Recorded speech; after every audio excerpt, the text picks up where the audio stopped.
I was gonna say, well, let's put it this way. You're on there so much today. Odds are, come tomorrow, you're getting new seats. You don't show me you did better as of now. My God, even you. No, at the moment, probably not. Okay. Yes, yes.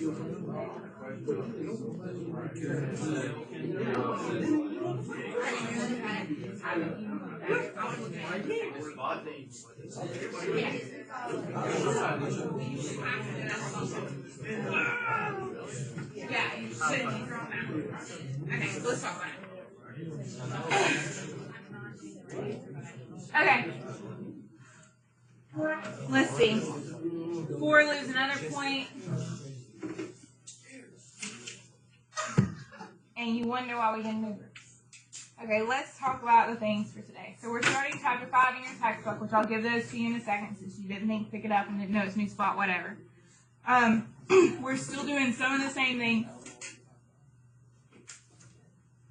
in that you're still going to work with your group, try to finish the assignment, and then eventually there will be a test after we do a couple of the activities. Chapter 5 is one of my favorite chapters. We're not always going to be in the textbook. For instance, tomorrow we're not going to be in the textbook. So I got tired of math workshops second 9 weeks because we kept having transfers and Tyler was a point. We didn't want to go over factoring anymore. Like it got old. I mean, I get you hated your last math class. That's how you ended up with me in Discrete. So why am I reviewing topics that are no longer important to you? So I was going to do ACT prep questions, but a lot of you are done with the ACT. It's come, it's run. Ryan's done decided where she's going. She doesn't need that. So I was thinking through what to do, because I mean, we're not just going to waste time and do something that's stupid for no reason. So, well, I mean, that's what I think Discrete is, but I meant for the math workshops in general. So, I know, I told you. What was I saying? Oh, yeah. So I decided to do something that would be useful for you. So if you, well, for some of you. Now, if you're not going to college.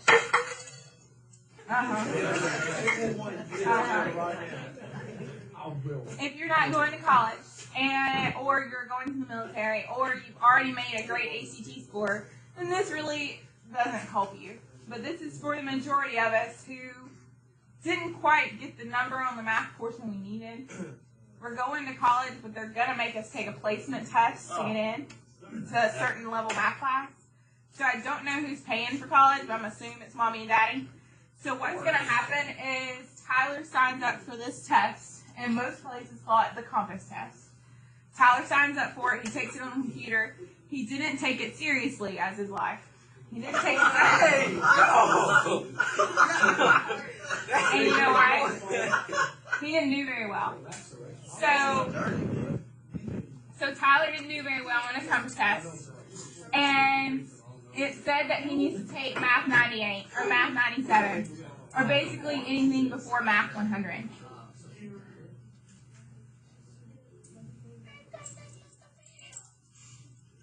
One lose another. Anything before Math 100. Okay, so what's going to happen is then Tyler's mommy, daddy, whoever's paying, or whoever you are, insert your name and who's paying for you here. You're going to pay for extra classes for you. So you were supposed to be done in college in 4 years, right? Well, you're already screwing that up straight out the gate because you didn't score high enough and you've been placed into a remedial math class.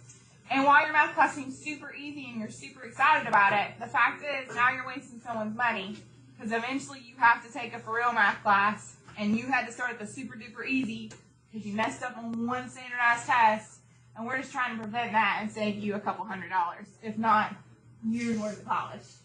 Okay, so we're going to do it by hand. Eventually, for our math workshop test, I want to get the computer lab and let you take one on the computer. So in real life, because people get lazy, in real life, the compass is on the computer, and you just click through answers, which means Tyler's not going to have out paper or pencil, because who has that out during a standardized math test on a computer? And what happens happens is as the questions progress, depending on how dumb or smart Tyler is how hard or easy the questions get. So if Tyler has one moment and he keeps guessing wrong things, he starts getting easier questions. That means he's really good. Now, if he keeps getting harder questions, he's doing great. And it's fine if it goes either way, but just so you know. So there's this handout when you came in that tells you a little more about it. And again, this may not apply to you. Maybe you scored benchmark high enough on the ACT, or maybe you go into miraculous school that just loves you so much you don't have to take some tests to decide what math class you're in. But most of us need to think about preparing how to take this test, especially because it is on the computer. So one thing that we're going to do, which is not fair, is, Brendan and Lloyd and whoever had out their phones when they were looking at these, which is fine.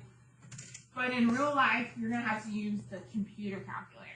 And I don't know if you've looked at the computer calculator, but it's very basic. It tends to look like your phone before you twist it. It looks kind of like this. It might have a few more buttons. Maybe it might look like this.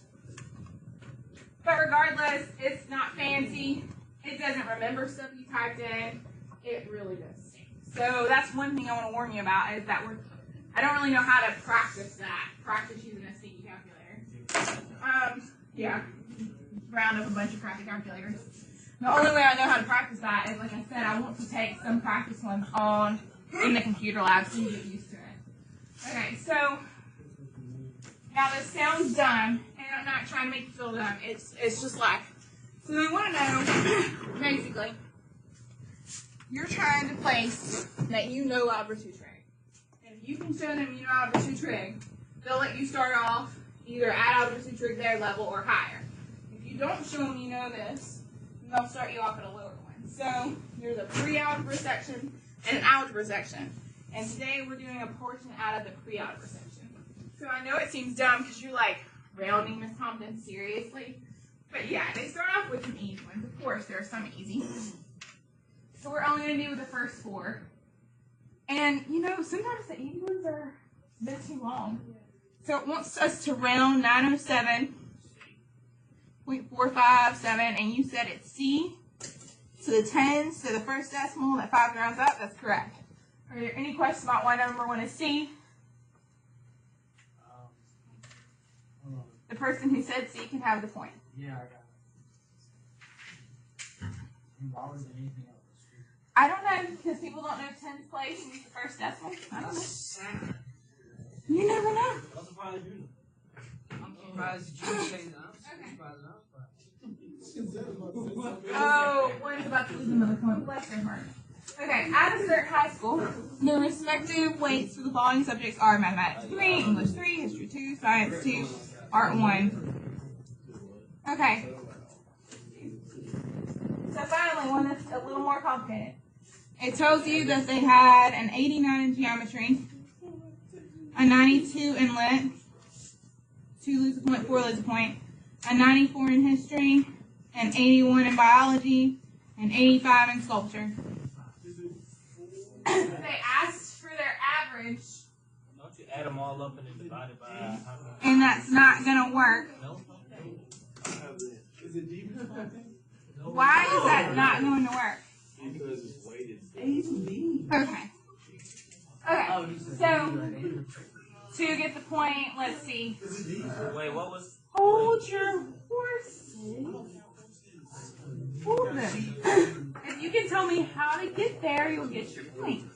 If you'll tell me, I'm not acknowledging or denying. How do you get there? You gotta do some math. Probably doesn't work. Math grade multiplied by 3.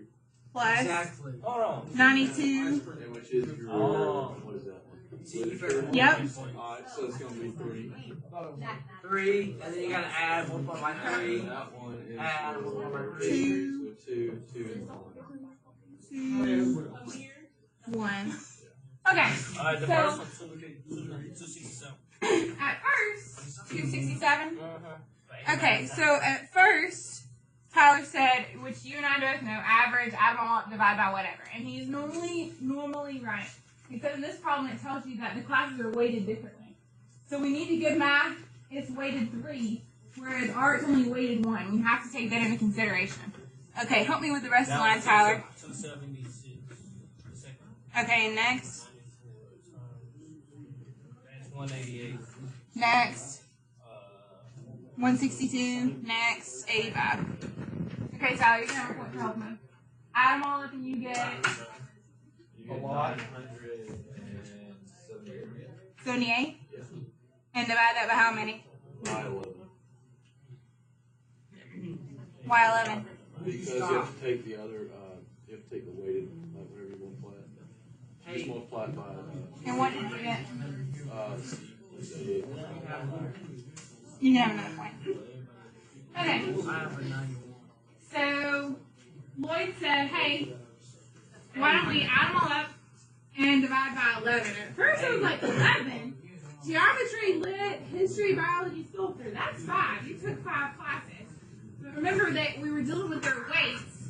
So he added up the weights. 3, 3, 2, 2, 1. That's how he got the 11. And the answer really is 88.9. So even though this is supposed to be ratios and proportions, and it's supposed to be easy pre-algebra stuff, turns out the pre-algebra section is because it's all word problems like this. Okay, my patience is done. No, I'm just tired of working these. So we'll stop on number 2 and we'll do 3 and 4 tomorrow. Let's talk about what you're going to